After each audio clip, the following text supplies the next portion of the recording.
Welcome back, everybody. We appreciate you listening to our sponsors because they keep the lights on and the microphone hot.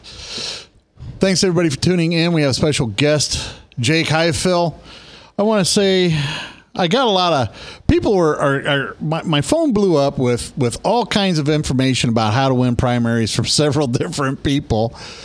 The most clever response, of course, is I win primaries in my leather chaps and nothing else. You know who sent it.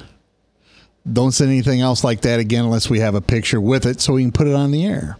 This is a family-friendly show, by the way.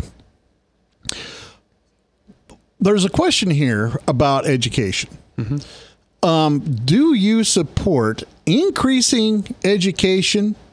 Do you support, and then the second question is, well, I'll save that one. Do you support increasing funding for education? It's a pretty broad question, Pat. Doc, there's a ginormous education budget. If you tell me we're going to support more community colleges and high school programs so they can get college degree credit, yeah, I'll support something like that. But saying over the whole of our budget, that's kind of a broad. There's individual programs I like. For example, right now, high school kids can get credit for classes. I think that's awesome. I think that's one of the cool things they can do. I think they should do more of that. Allow kids to take new opportunities. Or, for example, skilled labor. That's a huge shortage in our workforce. So if we're going to target more kids that way, I'm okay with that too. If you talk about the whole broad, I think we need to look at some of the problems with for example, if you were to compare the K through 12 compared to the Regents universities, the Regents grow at a crazy rate. I mean, there's times in the 90s and early 2000s where they're growing at 12 to 17% of higher tuition. They keep growing and growing and growing, and they keep getting more and more money donation. And I don't feel like we're getting the results we want. So I don't like saying in a broad term because there are a lot of good programs. But stuff like that, yeah, we have to look into that. Well, one of the things that my very, very liberal cousin Valerie sent out, hi Valerie, sent to me is back in the 30s, colleges were free. So do you think there's a return that we could have college being free again? Well, nothing in life is free, Pat. I mean, Doc, you know that.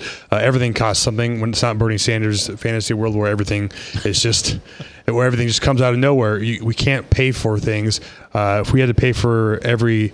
Plus, if you look at states that have tried this, it's not working out as well. People are setting people up for failure. They're going to schools they're not quite ready for yet, and they're not quite ready. So I really think that allowing people to have some skin in the game is important. The amount of skin we're having in the game now, absolutely not. This is getting ridiculous where they're raising their tuition this much and keep justifying it under, I'm not sure what title. Kids are coming out with $100,000 of debt. And then for public universities, there's actually more people that go to public universities that have more debt than that they go to a 4-year private school in the state of Iowa. So I really think we need to look at what we're doing and how the model works and make sure that we're not bankrupting these kids for the next 20 years. Now, as far as education, I am not a fan of Common Core. I think that is about the dumbest idea ever. In fact, it's so dumb, it makes Bush's No Child Left Behind look like genius, okay? Mm-hmm. So I don't like either one of those programs. People who listen to the show already know the reasons why. My question to you, would you support repealing, No Child Left Behind and then Common Core? And what would you do to improve our schools? Because when I went to school when I was a kid, the U.S. was number one, and the number one state in the U.S. for education was Iowa. Now we suck. We're 28th to 24th, something like that in the world, and Iowa's smack dab in the middle to the lower third. What would you do to change this around? So your first question was, do I support Common Core? No, okay. I don't believe. We'll start with the basic principle I have. The federal government should not be dictating or educating our children from D.C. The top-down approach is not working. Having a one-size-fits-all policy, educate our kids, is not the way to go.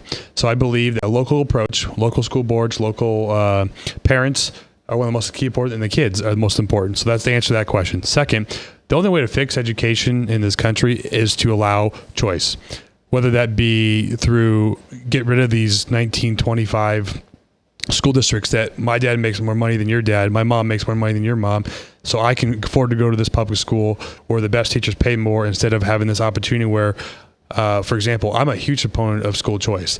And I give the example all the time that I could bet you that people move to Johnston in the district because of the education.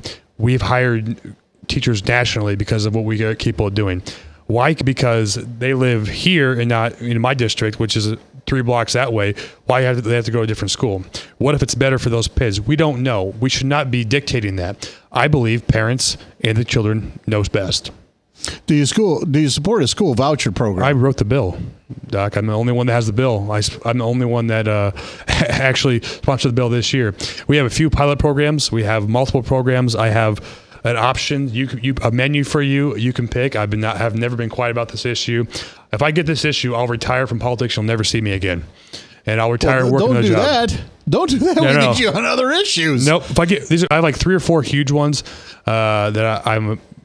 If I get, I got what I wanted. Did my public service, and I'll go do something else. But that's one of those. We had a pilot program, and I got my head beat in by every Iowa School Board Education Association members, and I was completely okay with it. Like I told you earlier, I put my cell phone on everything, so it's not hard to get a hold of me. I don't have a house line. Yeah. So I had phone calls because they did a blast saying that this is the worst bill ever in education and that this would cripple our public schools. Again, it's not. I'm a public school kid. Went all the way through. I went to South City, Nebraska until I was in 8th grade. Then I moved to Johnston. With Johnston, I went to community college first. Went to Ellsworth Community College. I took DMAT classes in the summer, and I even took a Crookwood class over winter. And I went to the University of Iowa. I've never gone to private school. It's about choice. It doesn't matter if it's public, private, or homeschool. It's about choice. The top-down approach, one size fits all, does not work. I'm an audio learner. I can hear something.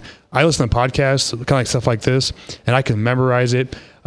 Other people can see stuff. That's kind of how I learn. Everybody learns differently. So having this one-size-fits-all approach, that's not what we need to do. And I believe that teachers in the classroom are getting the credit they deserve. They are very smart. A lot of good teachers out there that just want more control of their classroom. Well, just to back up Jake's point about this, there's somebody I know who moved from Des Moines specifically because the school systems here in Des Moines are terrible.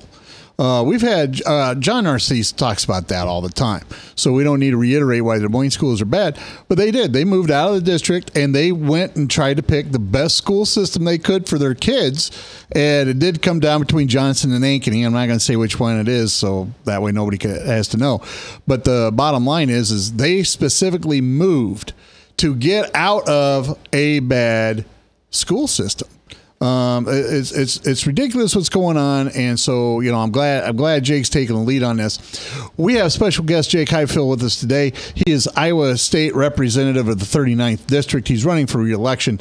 He's being primaried at the time, so we're glad he's taking the time away. We're going to be back right after this break to continue our conversation with Jake Highfill. Thanks for tuning in. We couldn't do what we do without you.